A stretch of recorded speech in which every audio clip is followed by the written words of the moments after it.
Guys, we are back with strength session 4.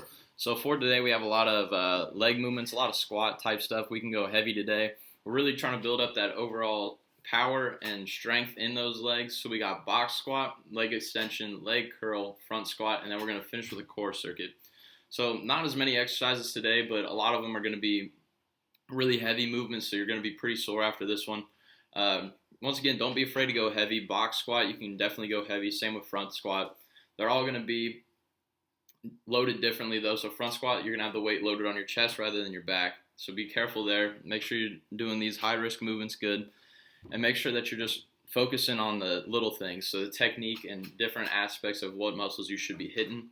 The core circuit at the end, that's just going to gain that core stability again. But this one should really help with your overall shot power and the strength in your legs. Alright, so here we are starting this exercise out with box squat. You got 5 sets of 8. So the same thing applies here as the regular squat. You still want to have that nice stance, keep that back straight, push the weight up, make sure you're not leaning too far forward and lock in your lower back. But with this one, you're going to want to box. That when you sit on it, your legs are basically at a 90-degree angle. That way you're going parallel. And whenever your butt hits that box, you're going to want to explode up with some power. This is a good explosive movement that's going to build a lot of leg strength.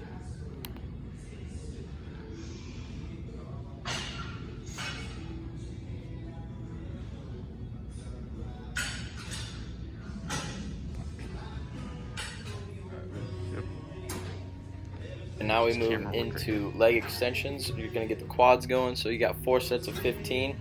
Make sure you keep it a lighter weight because you're doing 15 reps, which is a lot. But make sure you really extend those legs at the end and lock them out.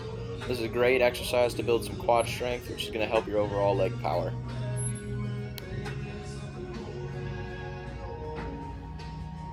Okay, you're good.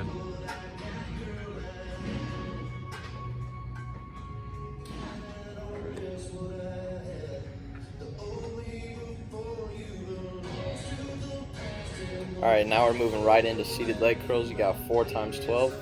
So you got 4 sets, 12 reps each. Once again, don't want to go too heavy because you're going to do 12 reps, but make sure you really lock that in at the bottom part of the lift.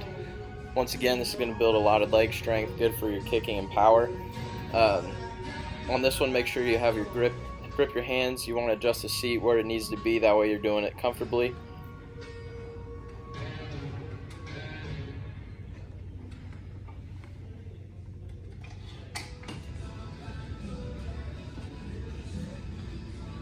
Alright, now we're going into front squat. We got 4 sets of 8.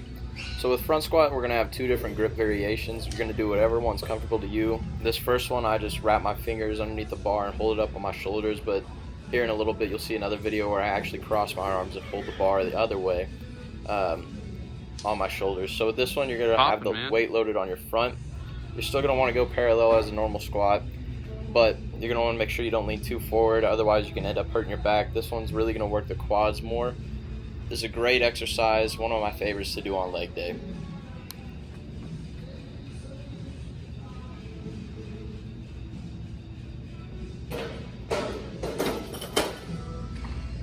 In this session with another core circuit, so you're going to start out with the rope crunches. You're going to go 4 by 20.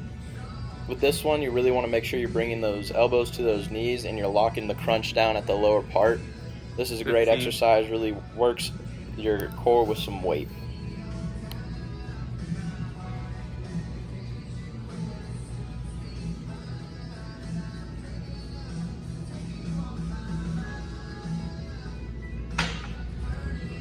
Now moving along in the core circuit, we got hanging leg raises. You got 4 times 10. So this one, make sure you keep your legs as straight as possible. I didn't do the best job at that, but just make sure you get them up to at least 90 degrees. You're hanging there, just hold it steady. This is a really good exercise to work your lower abs.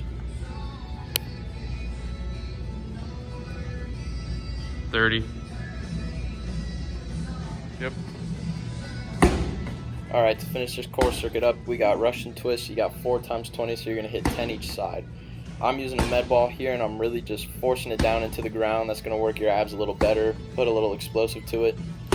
But make sure you gain control of that weight. Make sure you're using a proper med ball. Don't want to use one that's too bouncy. This is a great exercise. It's really going to work on your obliques, your 25. twisting abilities, and maintain your stability.